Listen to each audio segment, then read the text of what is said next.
Is Jesus fully present in the smallest particle of the host? Okay, tell me what's that one thing that happened during the Mass which no one noticed but you? So sometimes people will come in the church late for mass, late. They'll come in late for mass and they'll walk in, like a ninja. And they feel nobody has seen them, but hey, I'm watching.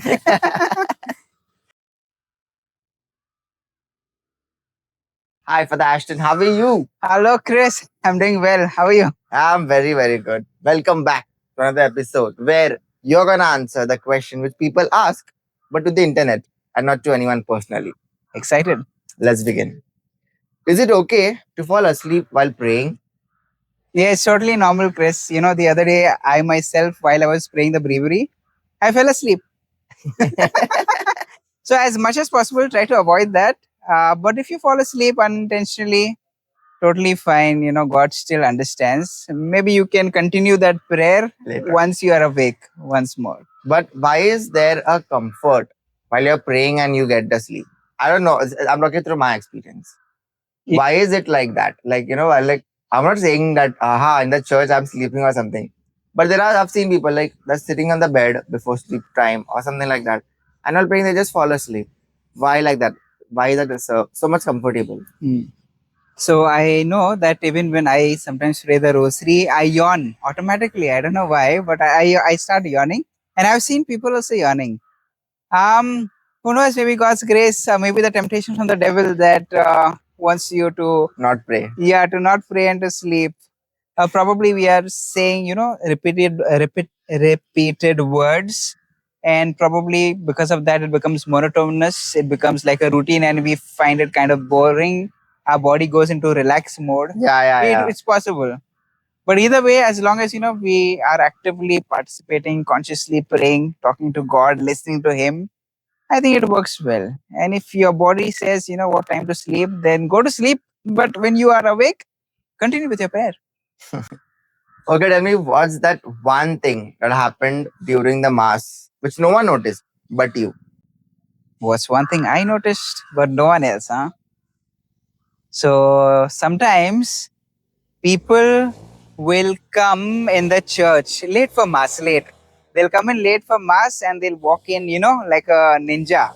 And they feel nobody has seen them, but hey, I'm watching.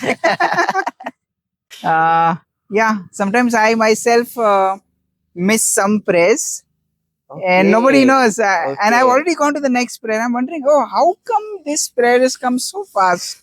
Yeah, Then I realize, oh, I missed a prayer. It's very rare, but it's happened twice, thrice. Yeah. Yeah. Well, that actually to be on the other side, to be on the audience side, I'll speak on them on their side. We don't know, to be very honest, what exactly is there. Okay, we know the common prayers, we know the mass rites. We don't know some prayers which we don't know, like the funeral ones. We don't keep on attending funeral every day or every 2 days. So we might not knowing. So this might mostly be happening during the funeral times to you. Once, yes. So I was celebrating a funeral mass, and I read the gospel. After reading the gospel, I usually break the word of God. So I gave the homily. I immediately went. It was a Sunday. I immediately went and I started with the what's it called? The offertory prayers. The offertory prayers. So I missed the prayer of the faithful, and before the prayer of the faithful, I missed the creed. And yeah, that was a big one.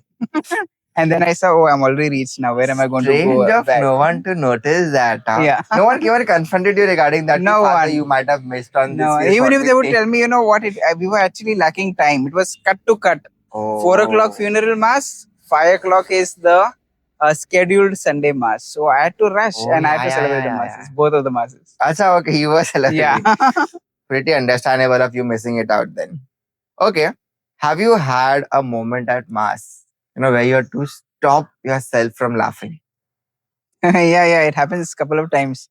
Sometimes I look at people there and then they start smiling. So when the people start smiling, even I feel like smiling and laughing and giggling. But yeah, I try to bite my tongue and get back normal. You can even pinch yourself. I have heard that actually works. Yeah, it works. That pain takes away your laughter.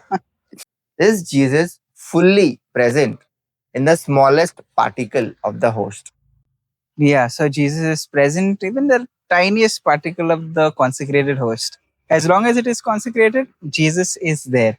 So that is why we are very much reverent when it comes to receiving the Holy Eucharist, Holy Communion, and we see in the end, after receiving Jesus on the hand, we see if there are some small particles. If it is there, then we go and we receive that also, because Jesus is present everywhere fully. So it is also in the particles when after everyone is done with the communion, you all put it in the chalice. Correct. Yeah, that is why Yeah. we collect the sacred species and we put it in the chalice, put water and drain, consume it. Okay, Yeah, okay. Even the tiniest bit. tiniest bit. Yeah. What's one thing people say to priest they think is helpful, but it definitely is not? Um.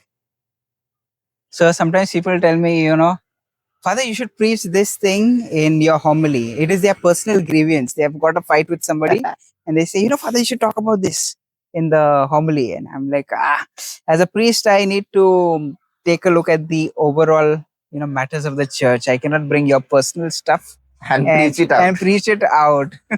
Unless, it pertains to everyone, then very generally I can put it. But if it's a personal battle, you'll have to battle it off personally. I don't know, Ajay, it just striked me from the other side of what the person is thinking. Next thing, even if some priests say, not only you, anyone, they say about their personal grievances. Next, they're saying, see, I told father about my thing. No, father is talking from Oh God, that is dangerous, Chris. They'll start putting what dirty allegations on the priest, Yeah, no? she's. So this is another angle. people- It just strike me on the other, on the motive, ulterior motive of that person Yeah. if they might be having. I have control the never know. priest. Priest is doing what I'm saying. I Get that. confirmed. I had a word with priest. I just thought of venting out on priest is using me as an example. Yeah. Happens. So yeah, we have to be quite prudent when we are speaking about these things. Yeah, you have to take care, like every nook and corner of what exactly you're speaking, why you're speaking, and it should be, I guess, in relation with the word of God. It Correct. cannot be something just random, like some story time. You cannot just say. Yeah. It has to be pertaining to the word of God, that specific gospel, the daily readings, the theme of the mass. That's what we are come to break and to explain. Well, I really now understand the importance of every small peck of particle. Also, never go to a priest and say, say this in your homily. I guess the internet too knows it now. Thank you so much for giving us your precious time. I'll surely see you in the next one very soon. Thanks for watching.